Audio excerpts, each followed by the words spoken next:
All right, JayZ. All right, Brooklyn, don't get mad at me. But I think at this point in time, in this current events that we are experiencing, we need truth, okay? All right, well, first let me tell you what happened. I said no to the Super Bowl. You need me, I don't need you. Every night we in the end zone. Tell the NFL we in stadiums too. So dramatic. That was JayZ last year saying that the NFL needs him. They are teaming up with him to advise. Yeah. On what? Coy, good morning. Good morning, Robin. Just a year ago, this would have seemed to be an unlikely collaboration. JayZ being an outspoken supporter of Colin Kaepernick and rapping in a video how he said no to the Super Bowl, but now he's embracing this opportunity to help the league and its perceived blind spot when it comes to social justice issues. Yeah, his company, Rock Nation, is going to advise on things like who's going to perform at Super Bowl halftime, but more importantly, it's going to work to amplify the NFL's social justice efforts. JayZ saying the partnership is an opportunity to strengthen the fabric of communities across America. This partnership, the latest effort by the league to continue to move from protest to progress.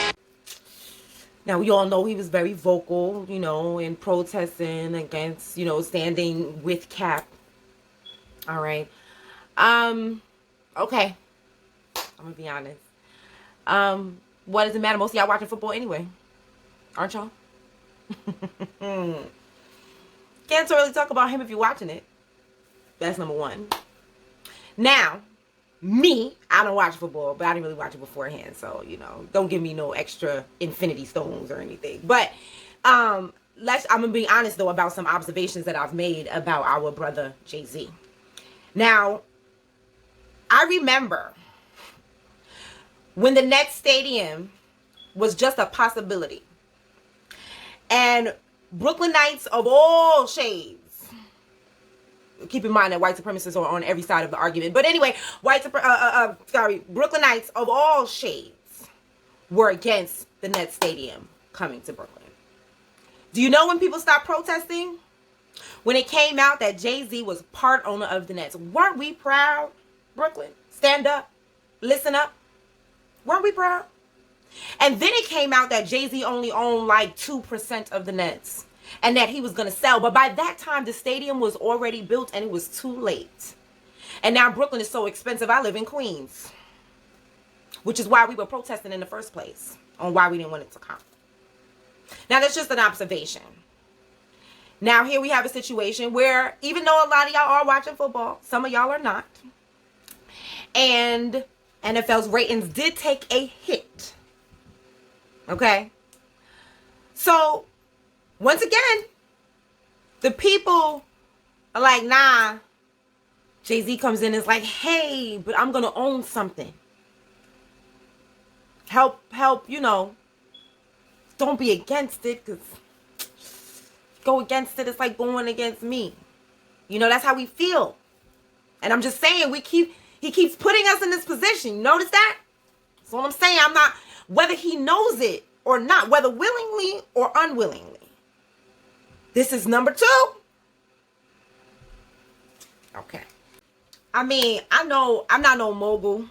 You know what I mean? And I my money is, my tax bracket is nowhere near his perimeter.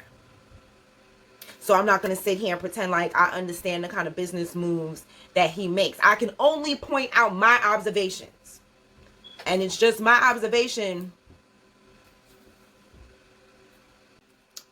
And the last thing I'm going to say about it is, notice how he's like, oh, we're going to do some social justice, blah, a bunch of words that don't mean shit.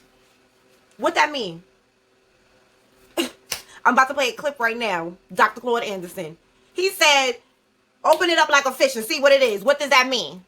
So you said you're going to do what, social justice, whatever? Open that up. Tell me what that means. For who? How? Where? What? List it. I'm just curious because I want to know what that means. I don't like people using a bunch of words, you know what I'm saying? Like, I feel like, you know, y'all don't let your mind be so malleable that somebody could just come in with a little sweet nothing and, you know, get you all confused. Don't let people whisper in your ear and confuse you. I don't know what that means. So social justice what? I'm going to let Dr. Claude Anderson do the rest of the talking. I'm done. In broad and ambiguous terms like minorities, poor folk, people of color, multicultural, diversity, they are using terms to make sure that nothing happens specifically and solely for black folk. They use those terms to keep black folk down and to keep them out. So anytime any politician in economic programs or policies or in political policies use those very broad and ambiguous terms without being specific about correcting the dilemmas of black folk in America, you're being sandbagged. And you tell them, no, we're not going for that. Anything that's coming down the road for black folk must be very specific. Do not let them use the old game that they use in the Philadelphia Convention by using these very broad and ambiguous terms. You say it's like a fish. You fillet it, open it up, and say, what's inside of minorities? What is a minority? Open it up, let's see what's inside of it. Or what's in people? How can black folk be people of color? Make them be specific. And don't accept those very broad and ambiguous terms. That's the first advice they use to make sure nothing changed for black folk in the country and stay just as it was in slavery and in Jim Crow semi-slavery. That has the potential of being a leader. What we do, we co-opt them and offer them meritorious manumission, put them in a major white corporation, a high-level position, or appoint them to Congress with the understanding, as they did in the 1870s, which says if you come to a public office, 3 things you cannot talk about if you're a black elected official or you're holding a public office. You cannot come to this office talking about anything pertaining strictly and solely to black people, point 1. Point 2, you cannot talk about group issues and focus on blacks as a group. And thirdly, you cannot talk about ways and holding white folk accountable for 360 years of slavery in the 1870s, or nowadays in 2019, or hold them accountable for reparations. So those are the 3 techniques they use and devices they use to eliminate black leadership and make them disappear. So after the 1960 civil rights movement, black folk got co-opted. The entire cadre of black leadership got co-opted, and they were taught to give up, encouraged to give up, saying give in to the facts and realities of white racism and join us on a new concept called benign neglect or political correctness, which means take the focus off that you would have been put on black folk, put it on other groups, put it on minorities, those broad terms again, women, gays, transsexuals, anything but black folk. And so consequently, black leadership disappeared. Another technique they use quite frequently is to try to corrupt the Second Amendment and use that against black folk, which says again that gun control. So the Second Amendment went into effect because they were controlling blacks with physically by whites having laws in effect that says basically that only whites can carry weapons and tools or any kind of fighting or defensive tactic or instrument. And so starting about 1643, they passed laws saying that black folk can be slaves. You cannot have weapons. You cannot have any tools. You cannot have signaling murals.